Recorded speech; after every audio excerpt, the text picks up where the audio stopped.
नमस्ते दोस्तों।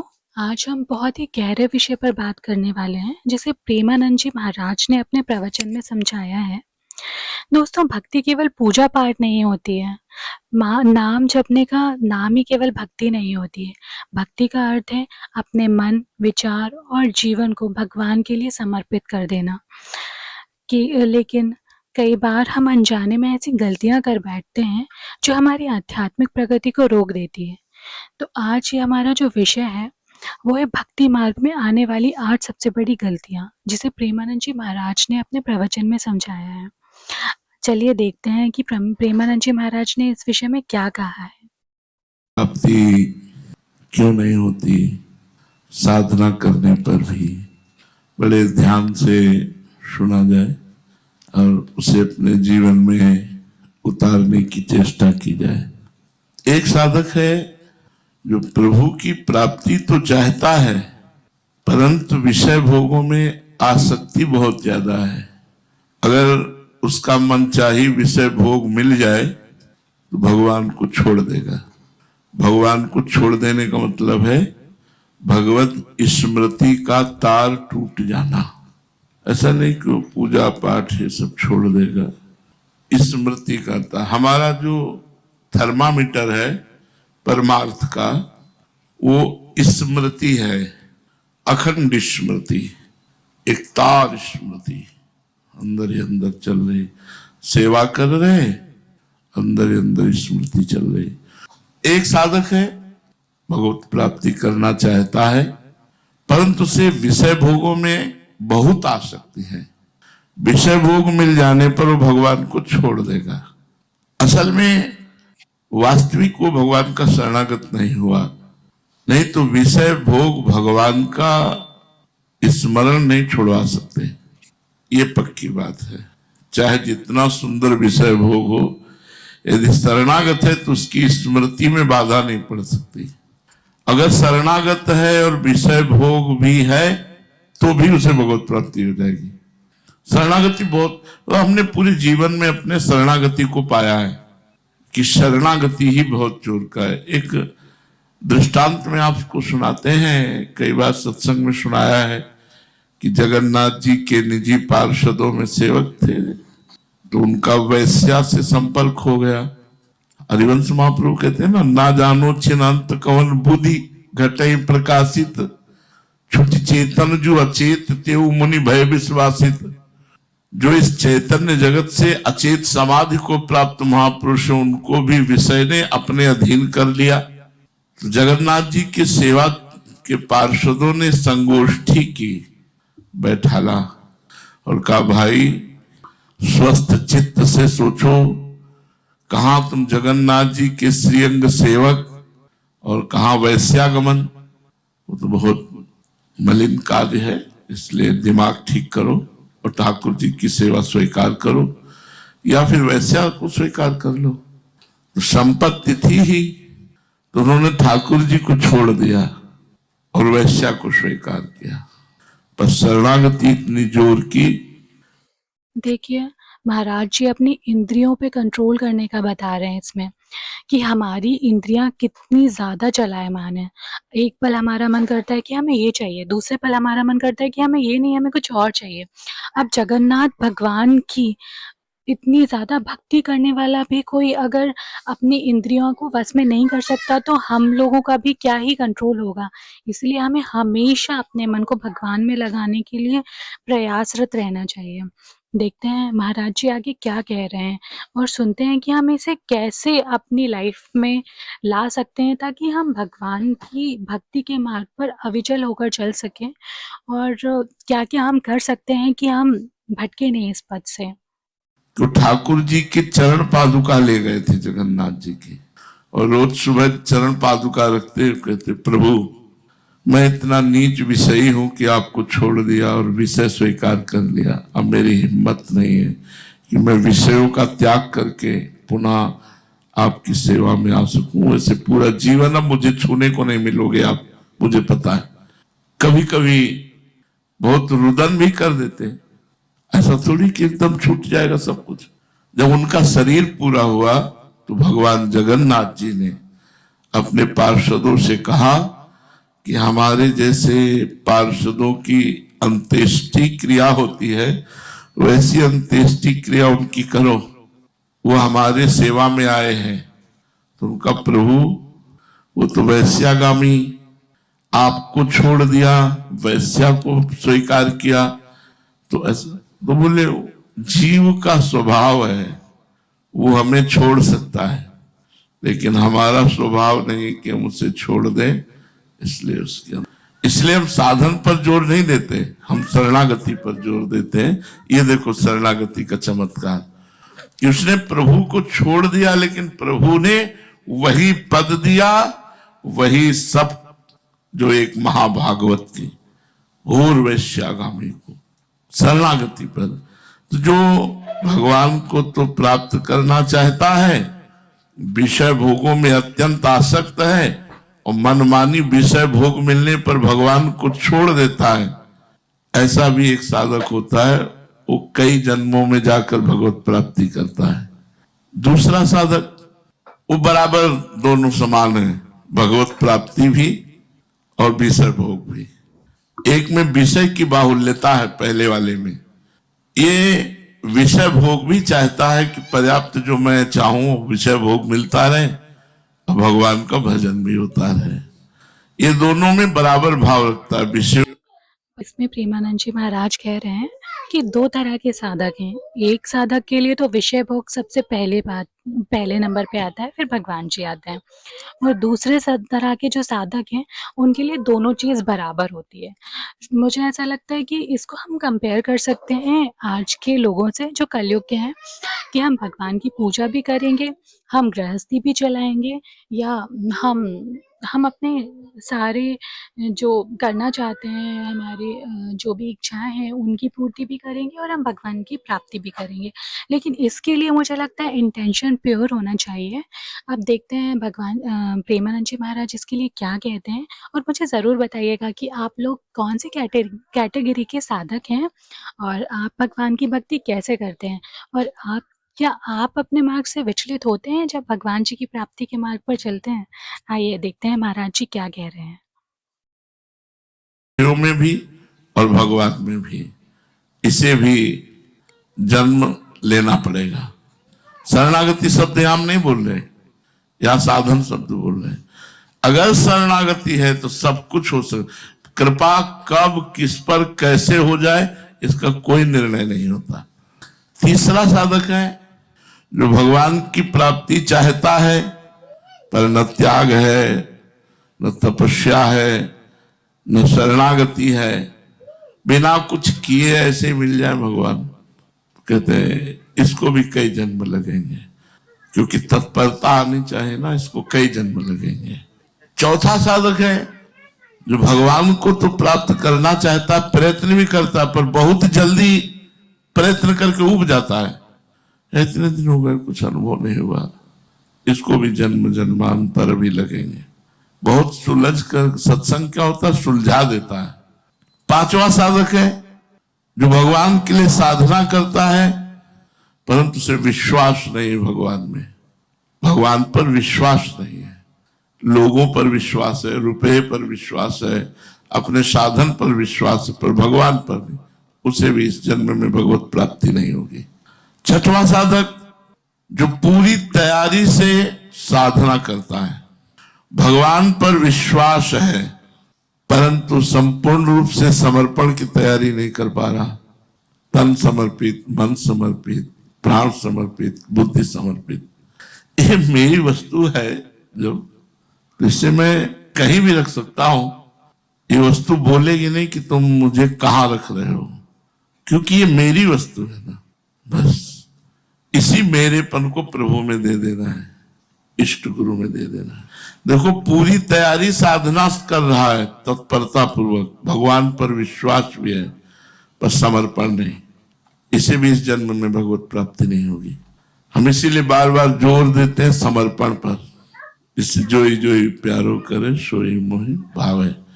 सातवां साधक है भगवान के लिए पूर्ण विश्वास है, सब कुछ समर्पण करने का उत्साह है, परंतु मान बड़ाई यश कीर्ति की चाह है। हमारा नाम हो जाए, नाम रोशन हो जाए, हमारा यश कीर्ति हो जाए, इसको भी इस जन्म में भगवत प्राप्ति नहीं होगी। हमें लगता है इन्हीं नंबरों में है हम सब। देख लो, एक नंबर है जो इन सब नंबरों को डिलीट कर देगा, शरणागति।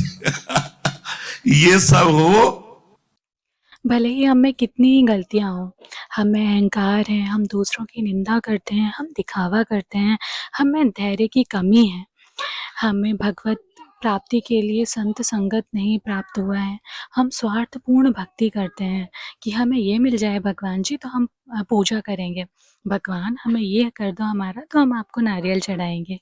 स्वार्थपूर्ण भक्ति हम सभी करते हैं कि भगवान आप मेरा ये काम कर दीजिए तो मैं ज़रूर व्रत करूँगी। हम नियमों में लापरवाही भी करते हैं जब हम ये सब करते हैं, लेकिन भगवान का इतना बड़ा दिल है कि प्रेमानंद जी महाराज भी बोलते हैं कि अगर आप समर्पित हो जाते हो, भगवान को सब कुछ समर्पित कर देते हो कि भगवान मैं जैसा हूँ आपका हूँ, आप ही मुझे मार्ग दिखाइए, तो कहीं ना कहीं हम उस मार्ग को पा लेते हैं।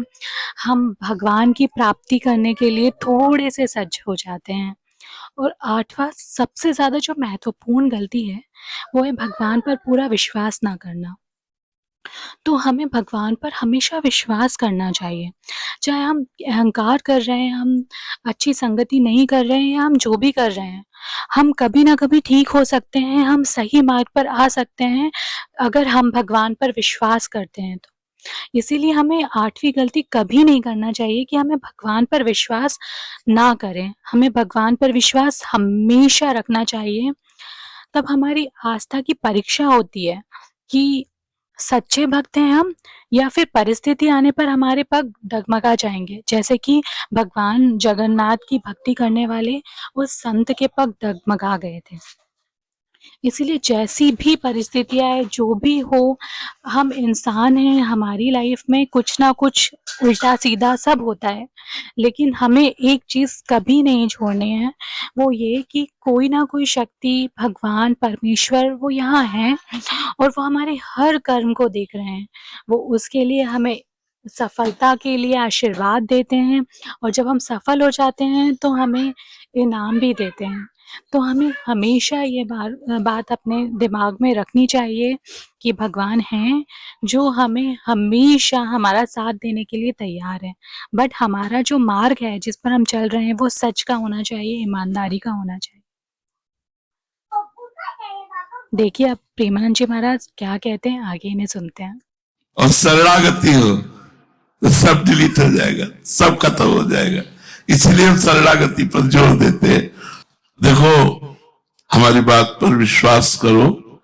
भागवत के 11 स्कंद में जब उद्धव जी ने कहा कि प्रभु ये तो बहुत कठिन है कि कोई मारे, पीटे, थूक दे, मूत दे, बांध दे, भगवान ने उद्धव जी को उपदेश किया कि यदि परमार्थ पे चल रहे हो, तुम्हें कोई मारे, कोई तुम्हें थूक दे, तुम्हारे ऊपर मूत दे, तुम्हें बांधे, तुम्हें पीटे, तुम्हें कई तरह से यातना, पर तुम अपनी विवेक बुद्धि से अपने आप को बचा लेना, किसी अन्य बाहरी साधन से नहीं। तो उनका ये तो बहुत कठिन है प्रभु। तो एक तितुक्ष ब्राह्मण की कथा कही। अब उस ब्राह्मण के जीवन में एक भी भागवतिक साधन नहीं था। उस ब्राह्मण ने पूरा जीवन धन कमाया था, इतना कंजूस था कि ना स्वयं खर्चा करता था ना परिवार को खर्चा करने देता था। दैवी को पैसा हुआ, आग लग गई, राज को पैसा हुआ कि उसकी संपत्ति छीन ली गई, परिवार का को पैसा हुआ कि सब उसे त्याग दिए। एक क्षण में भगवत प्राप्त हो गया था। भगवान ने उसके चरित्र की गाथा अपने श्री मुख से 11 स्कंद में कही। जो उसने देखा मेरी संपत्ति नष्ट, जिसने पूरे जीवन भर हमने मेहनत करके जिसको संजोया और जिस परिवार को अपना मानता रहा, एक क्षण में मुझे ठुकरा दिया, जिस वैभव को वो सब राज कर में चला गया, अब क्या रह गया? जिस जीवन को भगवत प्राप्ति के लिए प्रयोग करना चाहिए था, मैंने तो वो जीवन सब संसार में नष्ट कर दिया। बूढ़ा मैं क्या करूंगा? तो आज से मैं भगवान को साक्षी, देवता इस बात के साक्षी हैं कि आज से मैं अपने जीवन को भगवान को देता हूं। बस इतने मात्र से बात इतनी बन गई, कि भगवान ने उसके चरित्र का गान किया एकादश स्कंद में। उसने दृढ़ निश्चय कर लिया अब जितनी श्वासें बची हैं वो सब श्री भगवान की, और लोग उसे मारे भी, पीटे भी, थूके भी, बांध भी दिए, चरित्र आता है, लेकिन वो किसी को दोषी नहीं ठहराता। कहता है ये सब भ्रम है, ये माया का भ्रम है, न कर्म का फल है, न कोई दंड है, ये भ्रम है, ये माया के द्वारा रचा गया है।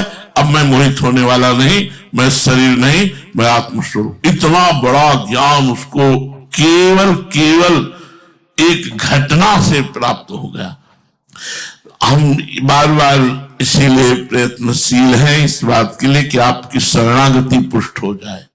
शरणागति से ही बात बननी। कहें एक है कि भगवान के लिए पूरी जो साधना की तरीका है उस तरीके से साधना करता है, भगवान पर विश्वास है, पर समर्पण नहीं। समर्पण नवी भक्ति है, आत्मसमर्पण। श्रवणम कीर्तनम स्मरणम विष्णुपाद सेवनम अर्चनम बंदनम दास्यम सख्य आत्म निवेदनम। आत्म निवेदन करना बड़ा कठिन होता है, बड़ा कठिन होता है। अपनी वस्तु को मानना।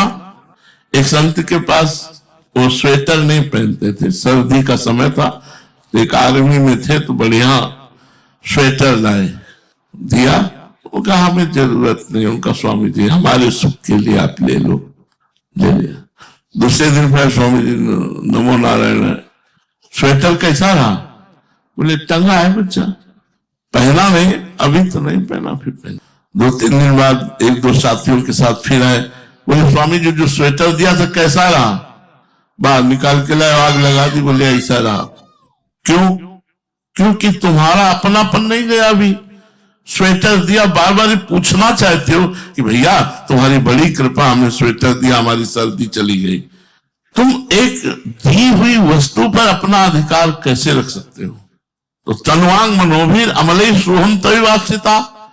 आपने अपना तन, अपना मन, अपनी वाणी, अपना अहम ये जब श्री जी को दे दिया तो आपका अधिकार कैसे बनता है किसी तरह का प्रश्न करने का? सुख में, दुख में, लाभ में, हानि में, मस्ती में, जलन में, जैसे भी रख रहे हैं हम रह रहे। देखो साधना पूरा ठीक तरीके से करता है, भगवान पर विश्वास भी है, पर आत्मसमर्पण नहीं, कभी भगवत प्राप्ति का सहयोग नहीं बनेगा। भगवान के लिए विश्वास है 7वां, और भगवान से अपनापन का भाव भी बन रहा है, पर चाह कर रहा है मान बढ़ाई का। मेरा संसार में नाम हो जाए, लोग मुझे पूजे, मैं बड़ा संत कहलाऊं, बड़ा भगत कहलाऊं। इस जन्म में भगवत प्राप्ति का सहयोग नहीं होगा। भगवान के लिए 8वां विश्वास पूर्वक सब कुछ त्याग है। साधना ठीक करता है, परंतु बार बार मार्ग बदल देता है, कभी ये कभी ये कभी ये कभी ये, उसे भी इस जन्म में भगवत प्राप्ति नहीं हुई।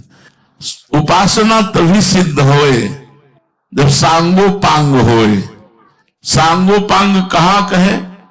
एक कंठ, एक संत, एक ग्रंथ, एक मंत्र, एक पंथ। मुझे इस संदेश में जो 8 गलतियां बताई हैं महाराज जी ने, ये भक्ति मार्ग में सबसे बड़ी 8 बाधाएं हैं, तो महाराज जी की सबसे अच्छी बात मुझे ये लगी कि उन्होंने गलतियां ही नहीं बताई, उन्होंने बल्कि हमें चिंतन करने का अवसर दिया है कि हम इन गलतियों को कैसे छोड़ सकते हैं और भगवान की प्राप्ति कैसे कर सकते हैं। हम सभी को अपने भीतर झांक कर देखना चाहिए कि कहीं इनमें से कोई गलती हम में तो नहीं है। आपका क्या विचार है? आप क्या सोचते हैं कि आप में इसमें से कौन सी गलती है? और इन 8 गलतियों में से कौन सी गलती आज के समय में लोगों में देखी जा रही है जो भक्ति के मार्ग में सबसे बड़ी बाधा है? आप मुझे कमेंट करके ज़रूर बताइए। और अगर आपको ये वीडियो अच्छा लगा है, आपको ये सब पसंद आया है कि मैं ये रिएक्शन वीडियो बना रही हूँ भगवान जी पर, ताकि सभी लोग अवेयर हों, और इस कलयुग में जहाँ इतना कुछ क्राइम वगैरह बढ़ रहा है वहाँ हम भगवान की तरफ आगे बढ़ें, तो मेरे वीडियो को ज़रूर लाइक कीजिए, शेयर कीजिए और सब्सक्राइब कीजिए। धन्यवाद। जय श्री राधे। जय राधा जी की।